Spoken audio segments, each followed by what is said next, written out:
আমাৰ যেহেতু টাউন কমিটিত আমাৰ আগতে হৈ গ'ল অটিকিং ডিচেম্বৰ মাহৰ 8 তাৰিখে অটিকিং আমাৰ ward commissioner chairman vice chairman এইটো হৈ গ'ল 2025 চনত তাৰপিছত কেইদিনমান পিছতে আমাৰ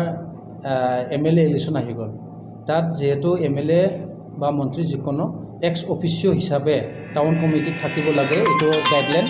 আছে এজ পাৰ আমাৰ ৰুল মতে গতিকে আজি এই অনুষ্ঠানত আমি টাইম পালোঁ বিশ্বজিৎ দৈমাৰী ছাৰ আহিল অটিকিং ললাক এখেতে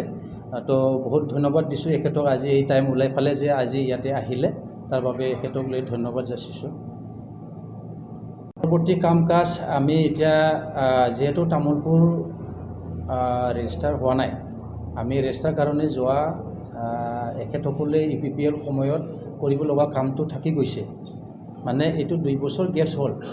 এইকাৰণে আমি এতিয়া EM বাইদেউ মুনমুন বাইদেউকো কৈছোঁ আমি MLA ছাৰকো ক'লোঁ আজি আৰু ইতিমধ্যে আমি CSDকো জনাইছোঁ যে ৰেজিষ্টাৰ হোৱাৰ পিছত বিভিন্ন কাম কাজ আমাৰ টাউনৰ আণ্ডাৰত আহিব যেহেতু আমাৰ ৰেজিষ্টাৰ হোৱা নাই এইটো কাৰণেই কৈছিলোঁ আৰু ইয়াত আমাৰ বাইদেৱে কৈছে যে এই গেপখিনি যে হ'ল 2 বছৰ 2.5 বছৰ গেপ হ'ল এইটো কিছুমান কথা কিছুমান ডাটা সোমাব লাগিব তাৰপিছত ৰেজিষ্টাৰ হৈ যাব এনেকৈ কৈছে